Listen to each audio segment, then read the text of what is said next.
السلام عليكم البنات، مرحبا بكم معايا في قناه كويزين هندونه. اليوم ان شاء الله غنشارك معكم واحد الصينيه ديال البطاطس رائعه وسهله مهله، كتوجد في اقل وقت، ما كتضربي فيها لا تماره لا حتى حاجه.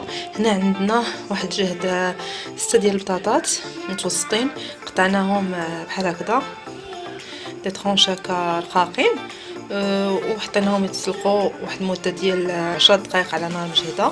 الا كانت النار مهيله ديروا 15 دقيقه، المهم باش تبقى البطاطا هكا شاده في راسها بحال هكذا. نديروا معها البيشاميل وندخلوها الفرن. ها نتوما تبعوا معايا باقي المراحل. دابا غادي ندوز نصاوب البيشاميل، وانتم غتشوفوا معايا كيفاش كندير ليه. راه ساهله ما كتحتاج ماشي مجهود كبير، وهذه تصلح تكون عشيوه يعني كخفيفه، بحال دابا الناس اللي خدامين كيجيو عيانين وما فيهم ما يطيبوا ويضربوا تماره. هذه راه كتجي ساهله ولذيذه بزاف. المهم انتم معايا. بالنسبه للبنات البيشاميل غادي نحتاجو هنايا 2 ديال المعالق كبار ديال الزبده العاديه ماشي مارغرين.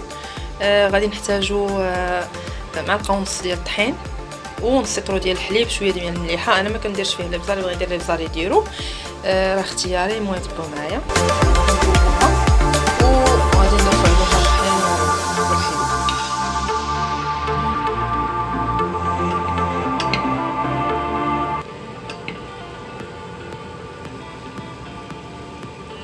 بعد ما دابت الزبده هانتوما كنضيفو هنايا عندنا 2 معالق ديال الطحين نقص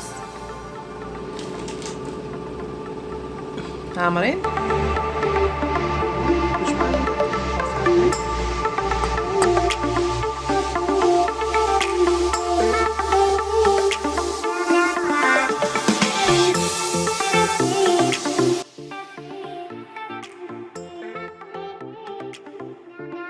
هنايا البنات من بعد ما هانتوما كيف شفتوا معايا داك الطحين شرب ديك الزبده، غادي نضيفو نص لتر ديال الحليب. نضيفو شويه بشويه باش ما تجيناش باش ما يجيوناش فيها الكتال وديك الكريكبات. غادي نضيفو غير شويه الحليب بحال هكا ونخلطو مزيان بحال هكا. هانتوما كيفاش كتشوفوا معايا نخلطو، نضيفو شويه بشويه بحال هكا، ونزيدو نضيفو شويه ديال الحليب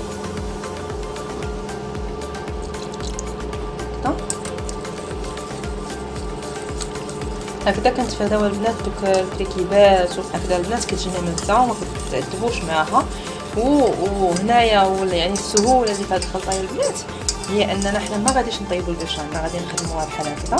غنضيفوا داك نص لتر الحليب نخلطوه مزيان، الحليب جانب هادشي، و نصبوه على هذيك البطاطس اللي غنديروها في واحد اللاطه اللي كتدخل الفران. من بعد ما نكونوا درنا ليها شويه ديال الزبيده من الفوق وفرماج مثلثات، بامكانكم تستغناو عليه، ما راه ملي كتزيدوا داك الفرماج مثلثات ولا كيري راه كيجي رائع. ها انتم شفتوا البنات كيفاش جات ليه. صافي كنضيفوا هادشي اللي بقى ديال الحليب بحال هكا كامل، وكنخلطوا بهذا الشكل.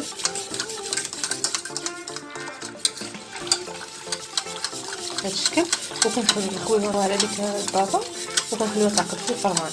هنا كنتفاداو نبقاو نطيبوا في البيشاميل وعاد نزيدوه، نطيبوا. ومن هنا ديك الباطا كتشرب داك الحليب كطيب في داك الحليب وكتجي لذيذه. هنا خلطه مزيان هادشي. هنايا غنضيف واحد شويه ديال المليحه، ها هي جهدها معلقه صغيره د الملحه، والملحه حسب الذوق كل واحد شنو كيفضل. ما تنساوش اننا غادي نضيفوا الفرماج احمر وغادي نضيفوا الفرماج لاخر مثلثات، يعني ما تكثروش الملحه باش ما تجيناش مالحه بزاف. البطاطا ديجا سلقناها في الماء فيه الملحه. صافي ها نتوما البنات، احنا هنا البطاطا بسطناها هنايا في هاد اللاطه بحال هكذا.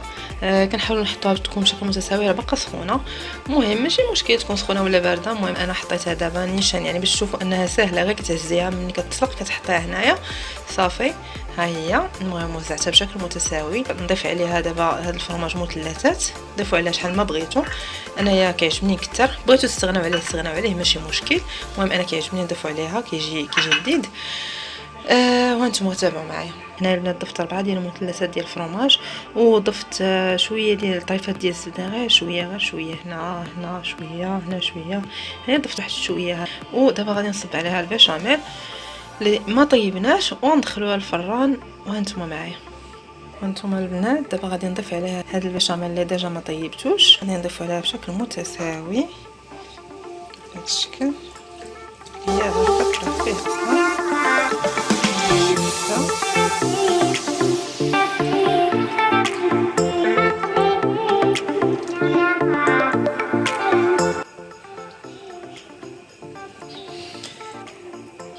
بهذا الشكل.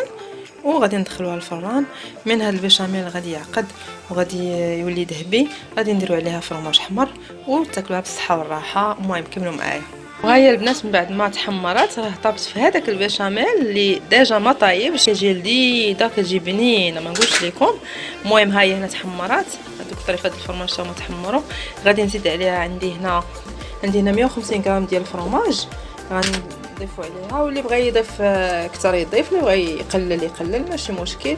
وحتى الا ما بغيتوش ديروا الفرماج راه ماشي مشكل، راه كتجي بنينه، ولكن بالفرماج راه كتجي بنينه اكثر. المهم انا غادي نضيفوا عليها وغادي ندخل هذا الفرماج هذا يذوب غير في الصهد ديال الفران وتشوفوا معايا النتيجه النهائيه.